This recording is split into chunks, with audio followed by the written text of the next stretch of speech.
Hello everyone, Satnam. My name is Nori, and in today's video, I'm going to show you how to use the energy of the new moon in order to strengthen your manifestation efforts. Are you ready? Let's begin. So first, let's briefly talk about the moon. The moon is the closest astronomical body to the Earth, influencing the rise and the fall of the ocean tides.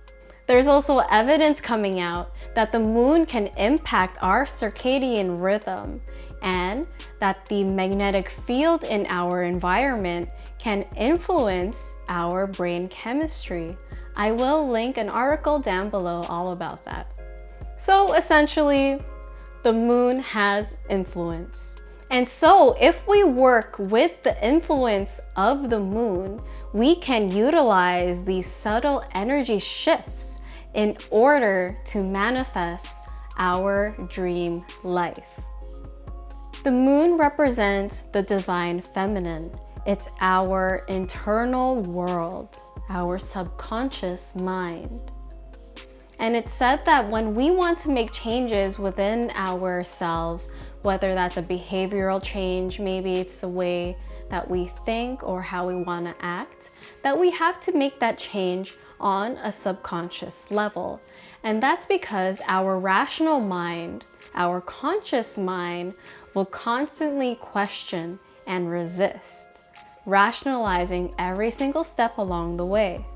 Whereas if you work on the subconscious level, there is more ease and flow. The subconscious mind is impressionable. So as above, so below. If we want to make a change in our lives, then we can use the energy of the moon that represents our subconscious in order to facilitate that change. So the new moon itself is when the moon is not illuminated in the sky, meaning that we cannot see it. This is the point at which both the sun and the moon are approximately at the same degree, balancing out the yin, the divine feminine, and the yang, the divine masculine. This is also the beginning of a lunar cycle. Because of that, symbolically, we can see this as a new beginning. It's a time at which that we can set our new intentions, planting those seeds into our subconscious mind. Then within that next 28 days of the lunar cycle, we are nurturing that seed, allowing it to grow and to flourish.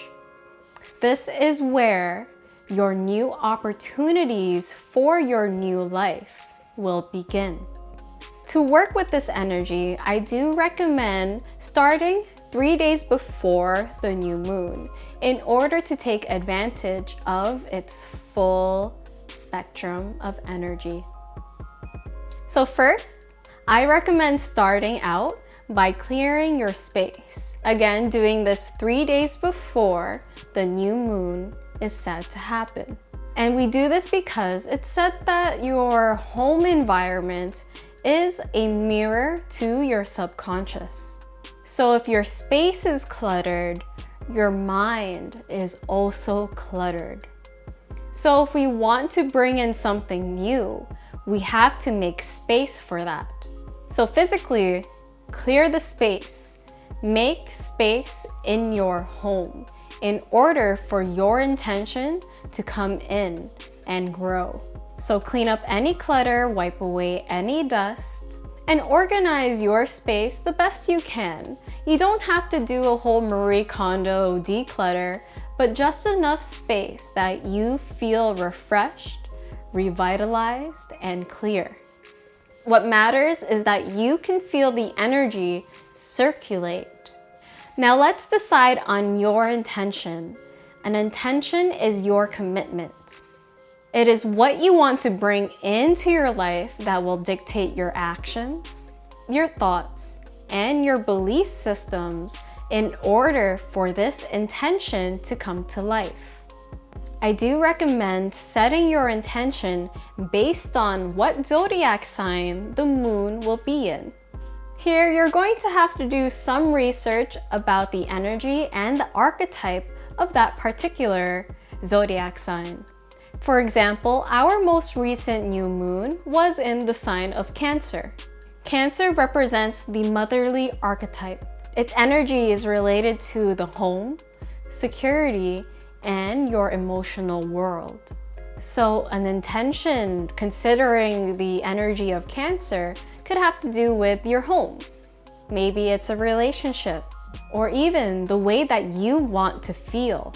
It could have to do with nurturing yourself, maybe nurturing a project, or nurturing a loved one. The new moon in Leo coming up in August is going to represent the leader archetype, similar to a king. This is the energy of purpose, expression, shining in your power. An intention here could be about starting a new business, maybe starting a YouTube channel and being in the public eye, or another creative endeavor with the intention that it is going to be seen. So do your research about what zodiac sign the new moon will be in and base your intention off of that energy. So once you have your intention, I do recommend honing in on your meditation practice, particularly in the Kundalini tradition. Kundalini yoga is the yoga of awareness, and in that practice, we are actually working to harness energy. We are harnessing the creative force of the Kundalini that resides in each and every one of us. That's why it's such an important and powerful practice for manifestation, because we are working directly with the creative force of the universe. So from here, I would choose a Kriya, which is a set of exercises with a specific purpose, or a meditation that has to do with your intention. For example, if you want to manifest abundance, then you can do a meditation that brings in prosperity.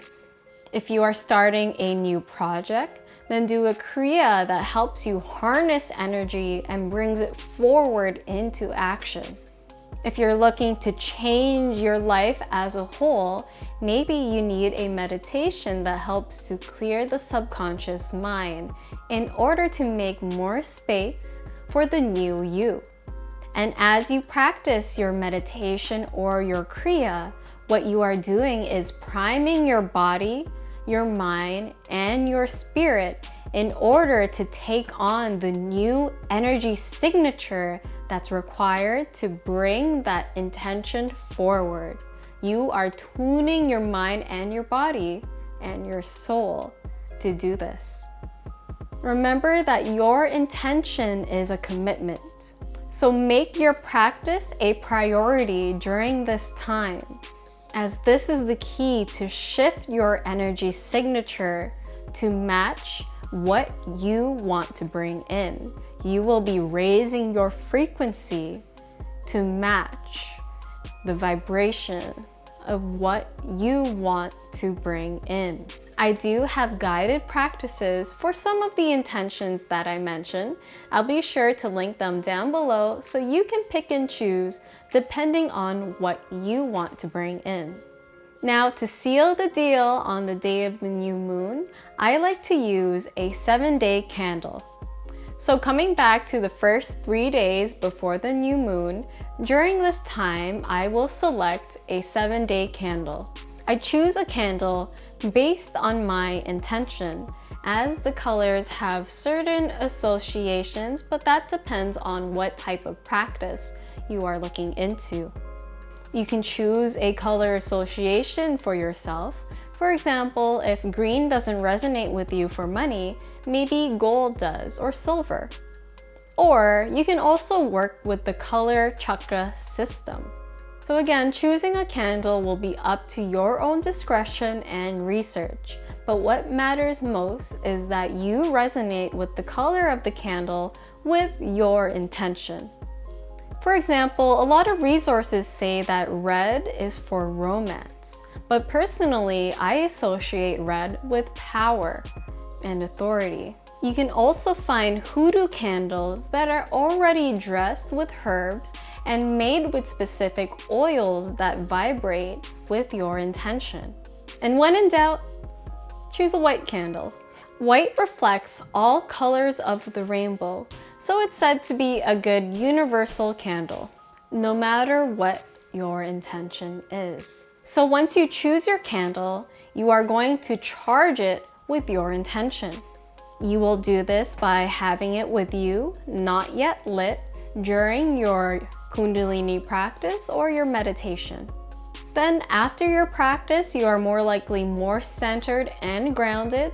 That's when you are going to charge your candle. So take a moment after your practice and hold the candle in between your hands, so having your palms touching the candle, and bring it very close to your heart, pressing the candle up towards your heart space.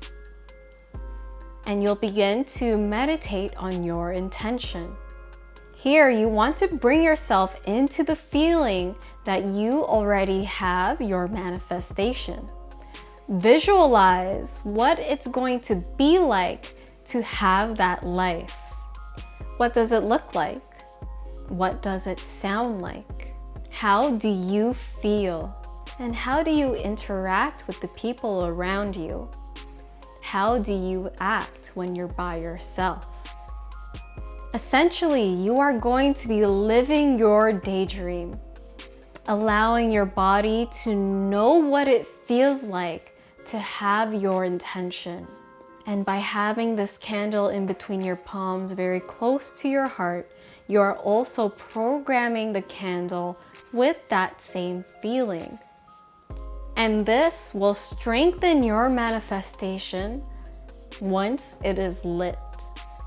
Now, before you light this candle on the day of the new moon, I like to dress this candle with the associated herbs and oils that correspond with my intention.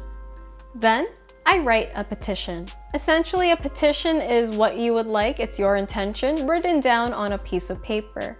And we do this by writing in the present tense. So begin by writing your name and a statement of gratitude.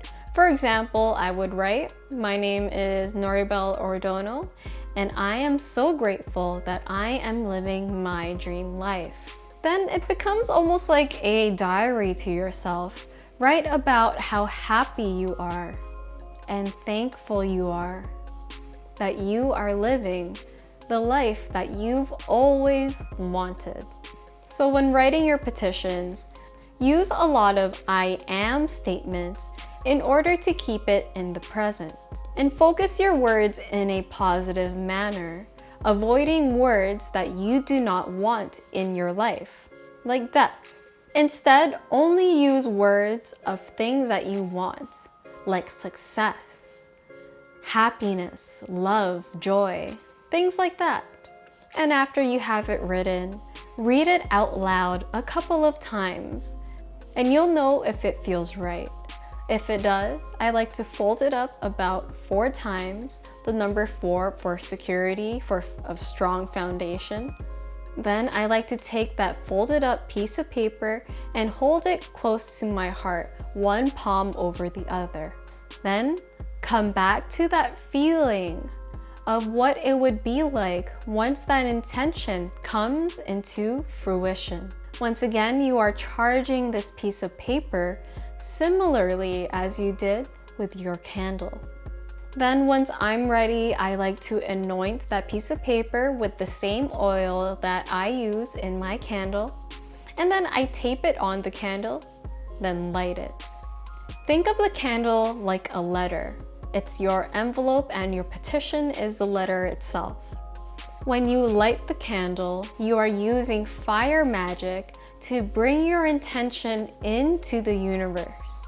And as per your request, the intention should be delivered back to you. And out of all the elements, it's said that fire magic works the quickest. And I can do another video going a little bit deeper into Candle Magick. Let me know in the comments if that's something that you'd like to see. And that is how you can manifest using the energy of the new moon. There is some prep work involved, but consider that you're not only working with the phases of the moon, you are working with the power of the zodiac. You are tuning your mind, your body, and your spirit into the same vibration as your manifestation.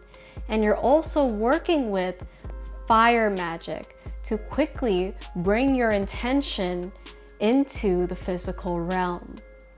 So your manifestations should come through quickly and powerfully if you did this thoughtfully. I do recommend continuing on with your Kundalini practice in order to prime yourself for these changes. Do it for at least the 28 days of the moon cycle, or continue on to about 40 days, or until you see your manifestations come to life. Sometimes when change happens and we are not ready, then we may not make the right decisions or do the right actions that bring us closer to our manifestations. That's why it's really important for us to do the work on our mat, practice our meditation, and practice our Kundalini yoga so that your mind, your body, and your spirit are fully prepared to take on this change. Thank you so much for tuning in. Again, my name is Nori, and please consider subscribing if you would like more tools and techniques for you to live a fulfilled and conscious life. Until next time, I will see you again very soon.